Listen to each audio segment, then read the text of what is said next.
నమస్కారం అండి. ఓం నమ శివాయ. ఓం నమో వెంకటేశాయ. కర్కాటక రాశి, కర్క రాశి 2025 వార్షిక ఫలితాలు. ముందు గ్రహస్థితి. 12వ ఇంట్లో గురువు, 2వ ఇంట్లో కేతువు, 8వ ఇంట్లో రాహు, 9వ ఇంట్లో శని. అంటే పరిస్థితి ఎలా ఉందంటే, నేను నా ఫ్యామిలీ, అమ్మ నాన్న ఓ తమిళమ్మాయి, తెలుసు కదా మీకు, సేమ్ అదే స్టోరీ.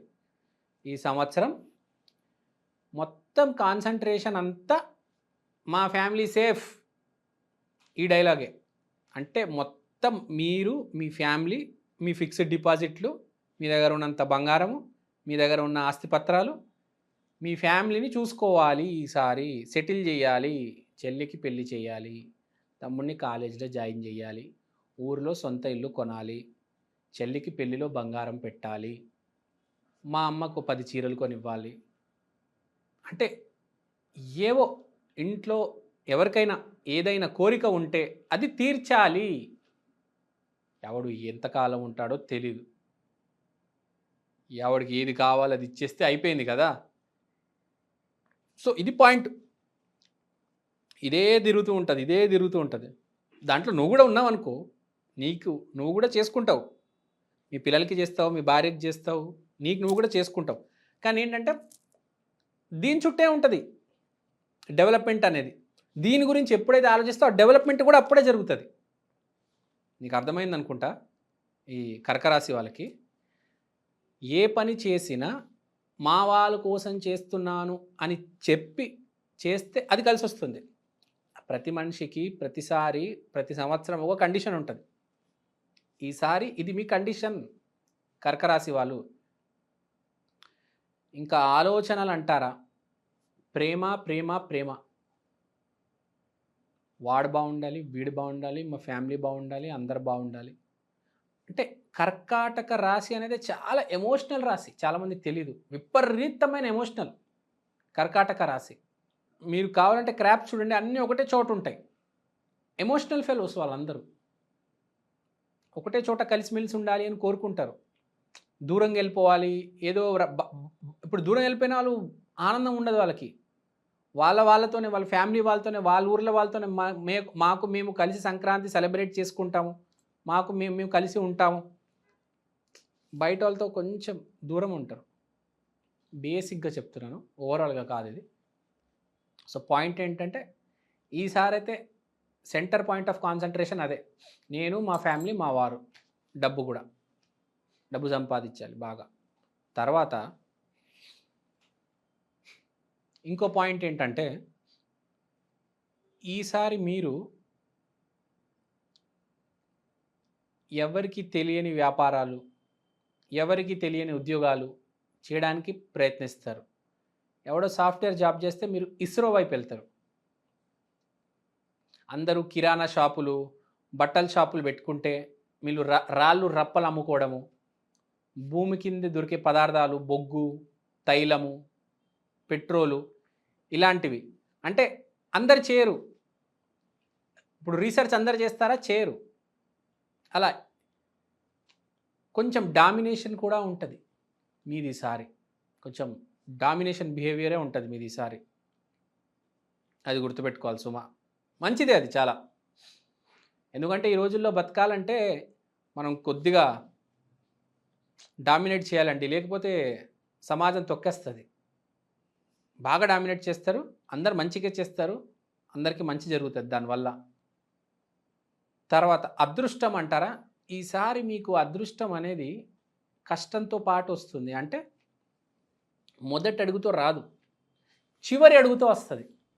అంటే నువ్వు మధ్యలో ఎక్కడ ఆగిపోవద్దు, కష్టపడుతూ వెళ్ళు, చివరికి సక్సెస్ వస్తుంది, పెద్ద సక్సెస్ వస్తుంది.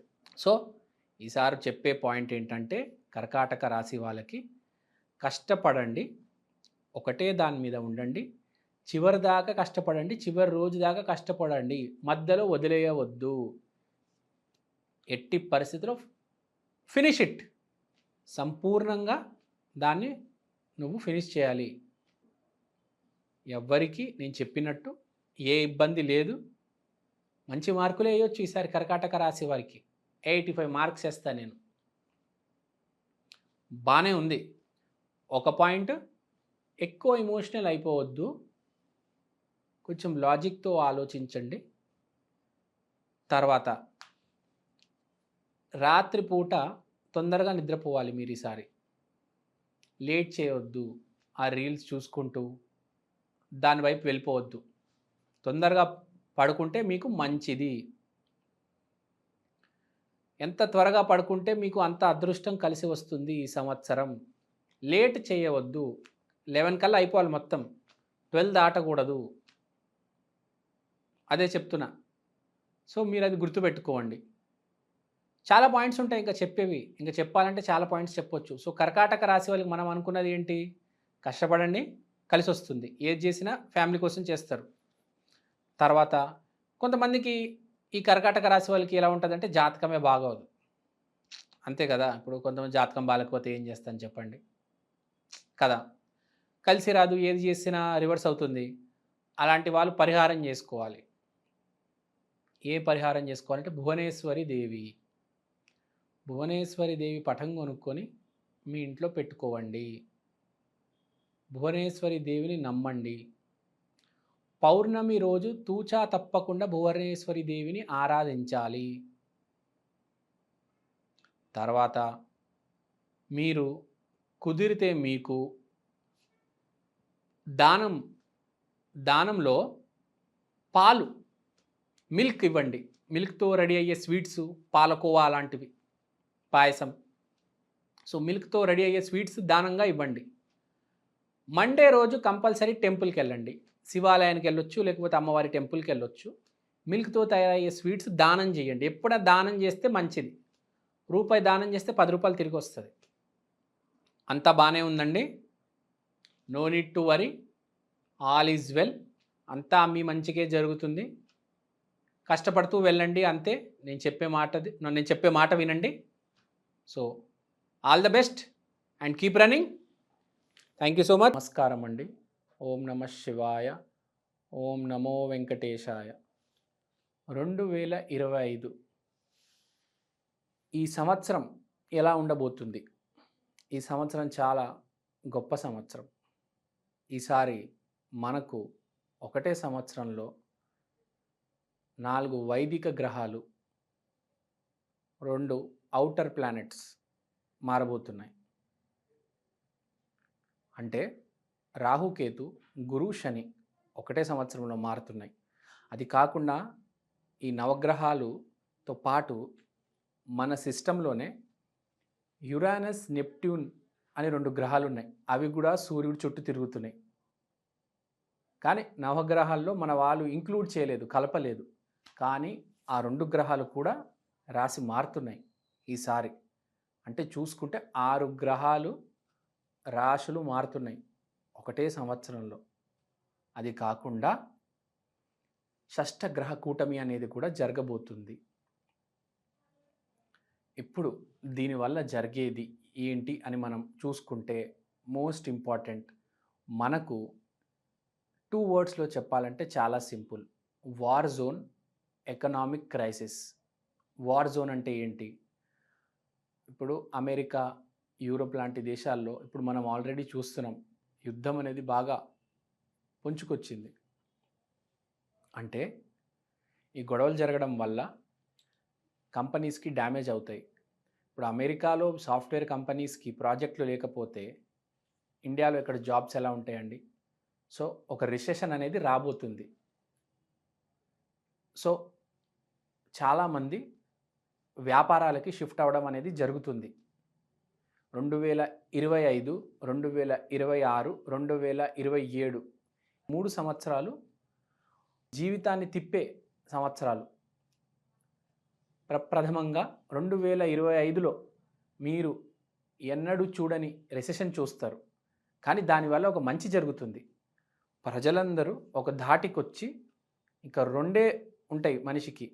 చేస్తే వ్యాపారమైనా చేయాలి, లేక వ్యవసాయమైనా చేయాలి. ఇప్పుడు భారతదేశంలో ప్రస్తుతం 10% మంది నెలకి 1,00,000 పైన సంపాదిస్తున్నారు. 90% మంది 1,00,000 కంటే తక్కువ సంపాదిస్తున్నారు. ఇంకో శాతం ఉంటుంది, వాళ్ళు చాలా రిచ్, వాళ్ళని వదిలేద్దాం. సో ఇప్పుడు మనకు జరిగేది ఏంటంటే ఈ ఈ 90% 10% ఒక ధాటికొచ్చి సమానంగా ఒక మిడ్ లైఫ్ క్రైసిస్ అంటారు చూడండి, కరెక్ట్ అక్కడికి వచ్చి తేలుతారు. అంటే ఒకడు పెద్ద ఒకటి చిన్న అనేది ఉండదు. ఇది ఓన్లీ 2025 కాదు, 26, 27, 27 6వ నెల కల్లా ఏఐ అంటే ఆర్టిఫిషియల్ ఇంటెలిజెన్స్ సాఫ్ట్వేర్ని ఓవర్టేక్ చేస్తుంది.